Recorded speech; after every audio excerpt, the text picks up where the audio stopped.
These are 5 life lessons for students who want to win at life early before it's too late. Listen, I'm going to graduate soon as one of the top students in my school, and I wish someone would have told me these ideas when I was younger. It took me 4 years to be able to make this video. I hope you enjoy.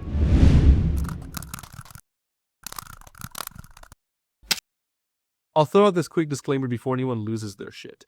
I do think that you should enjoy life and appreciate your childhood. But I also think that anyone who uses that as an excuse to hold themselves back deserve no right to complain that they're not ready for the future. You can do whatever you want to do, but the truth is the person who is more experienced, more motivated, more prepared will be the person that takes it all, who gets the most opportunities. And I think people don't understand that you can still enjoy life, appreciate your childhood, while working incredibly hard to make sure you enjoy the rest of your life, which is adulthood. And I say all this because I used to think there was something wrong with me.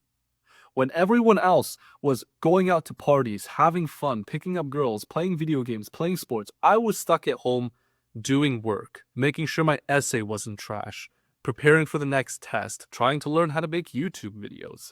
And don't get me wrong, I still had fun. I still went to parties. I still had amazing memories.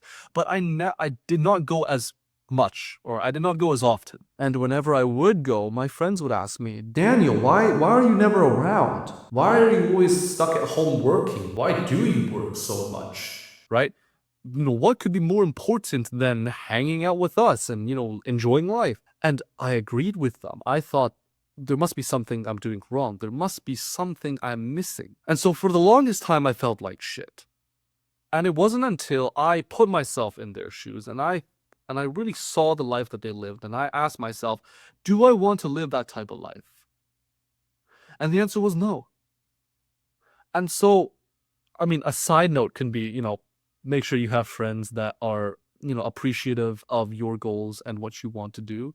But more importantly, never ever feel ashamed to work more than other people, especially for you overachievers out there, because it is always a competition. The people who think, oh, I'm still young, I still have time, I can still relax, good for them. But they're not going to beat the people who constantly grind, who still enjoy life, but know that there are bigger and better things that are worth chasing.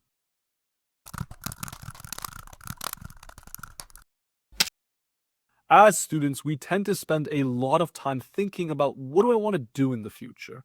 What job do I want to get? And 9 times out of 10, we end up thinking we need the perfect pick. We think that if I don't get this right the first time, I am going to waste thousands of dollars and years of my life. No wonder it's such a scary decision. But I want to tell you why this way of thinking is wrong. And to explain to you, I need you to close your eyes and imagine what I'm about to say next. You are standing at the base of a mountain, surrounded by thousands of people who are the same age as you. And at the top of the mountain is the promised land. It is the dream job, the dream goal. But to get there, it's not easy. There are cliffs that you could accidentally walk off of. There's this fog of uncertainty that represents the idea that I don't know what the perfect job is for me. I don't know how to get there. I don't know how to think of the perfect job for me. And so while everyone hulls up trying to stare into the fog, trying to map it all out, trying to imagine what's behind the fog, trying to come up with a perfect plan all at once, you take a step forward. And everyone notices you and they're like, whoa, whoa, whoa, be careful now. You might need to do a little bit more thinking. You don't know what's behind that fog. You don't know what's going to happen. You need to put more thought into it before you make a commitment. You could walk off a cliff and die and waste years of your life and money. But you take another step, and then another, and then another. And every time you take a step, the path to the mountain becomes more clear because the fog disappears as you move forward. And soon enough, you walk so far into the mountain that everyone else disappears. You look back and you can't see anyone else. And you just keep walking. And everyone else realizes how you got so far. Now, this story might be a little bit confusing, but the point is you will never get the perfect pick. You will never come up with the perfect plan because by walking the path, by doing the things, you realize if it's really for you, and you can't figure that out by just thinking ahead. And if you don't believe me, look up any successful person, and I guarantee you 99.9% of them didn't become successful with their first big idea or their first job. I went from wanting to be an archaeologist to wanting to be an esports graphic designer to wanting to be a public speaker, and now I want to commit myself to management consultancy. And it's not like the pursuits that I chased before were wasted. The skills that I have learned from the past have made me, well, the person and the outstanding student that I am today. I learned how to speak in this motivating way. I learned how to make amazing logo designs, although I'm still pretty bad at thumbnails. But the point is, all the stuff that I've learned from the past has compounded and has brought me to where I am today. It's very, very similar to a bunch of success stories that other people will say. Not saying that I'm very successful, but just to give you an example. And so, I want you to not think about the perfect idea or the perfect pick. I just want you to get good at something. To either pursue something that you're already good at and become exceptional at that thing, or pursue a passion and become exceptional at that thing. Because I can promise you, if you are exceptional at something, or if you are the best at something, you won't have to worry about not finding a job. And fun fact, if you are really, really good at something, we tend to like doing the things that we're good at. So take all this pressure off of you and just go get good at something. Because I can promise you, the more you learn, the more you realize, oh, this is what I need to do next. And you're not going to be able to figure that out by trying to think of everything at stage 0.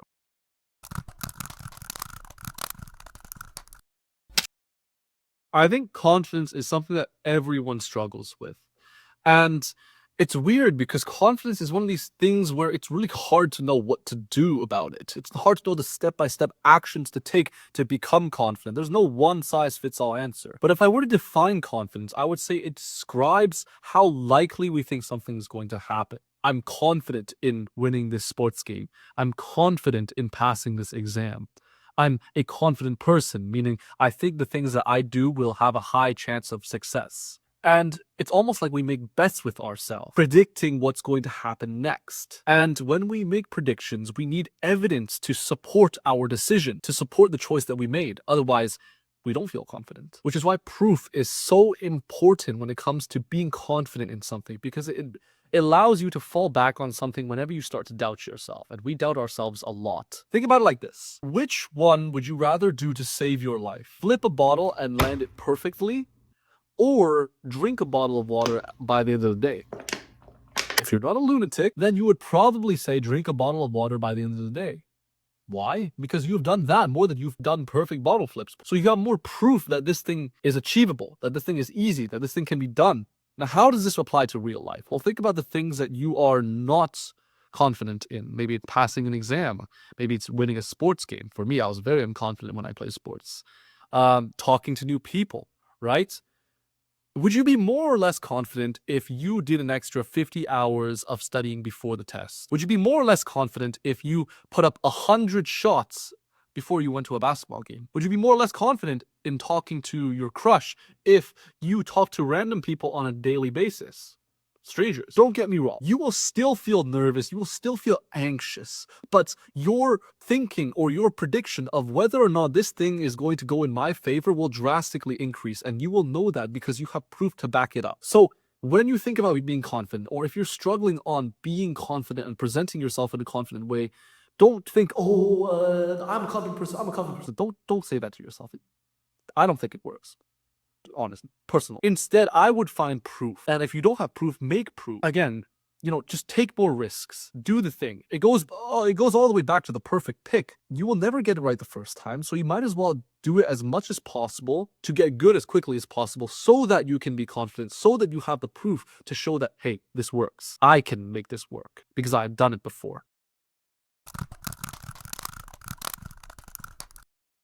Unless you have a serious disability or health issue, I truly think that students can solve 99% of their problems by simply working an insane amount, knowing how to analyze the situation, and having realistic expectations. I truly think it comes down to how much you can work, how well you can manage your resources, and how long you can stay in the game before you quit. And I challenge you to think of one problem that you're facing right now that cannot be solved through these three skills. I coach students one-to-one on how to get better at school, how to get better grades, for free because I want to help you guys, and also it helps me give better advice.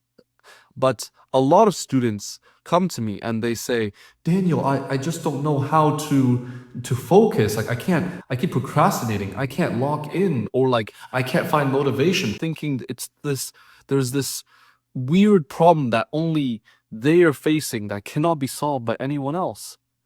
And every time I just tell them, okay, listen to me.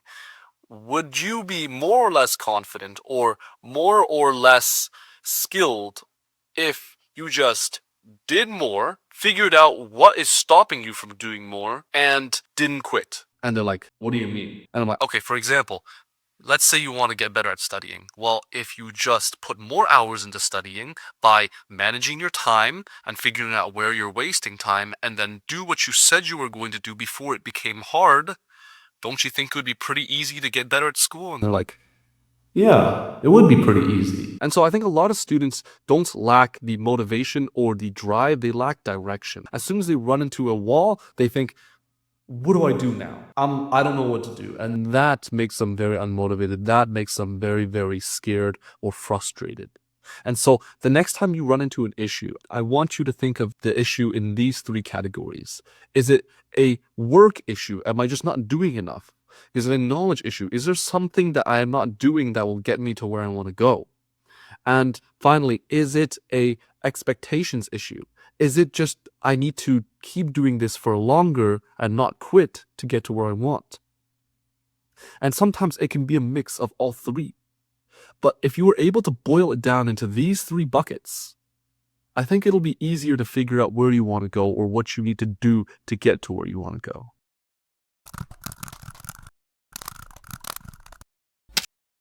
This was more of a strategy than a life lesson, but I find that it really has changed my life, which is people need to be reminded more than they need to be taught.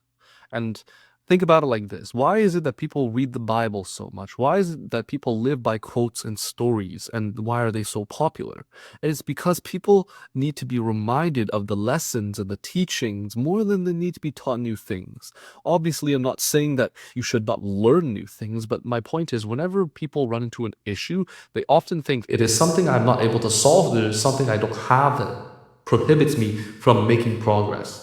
When in reality, all you really have to do is remember the thing that works and then just do more of that. How many times have you watched a video where the person actually gave you pretty decent advice? And you're like, if I just followed that advice for the rest of my life, I would probably make pretty good progress. But you don't. Why? It's not because you don't care or you don't agree with the advice, but a lot of the times we just forget. We're naturally very forgetful people. And, think about how many times someone has told you, watch what you say before you say it, work hard, be polite, don't expect too much, right? All these things are expectation setters. They set your expectations so that you have realistic standards and so that you don't quit too early. But most people quit because their expectations are unrealistic. And so the next time you find some advice or some life lesson that you really think resonates with you, and you think, if I just followed this for the rest of my life, I would be in a much happier or much more productive state.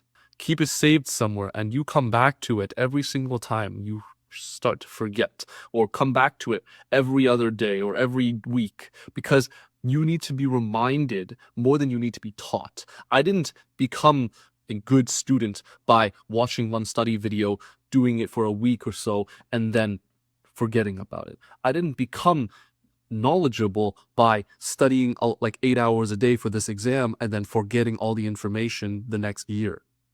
We need to be reminded more than we need to be taught.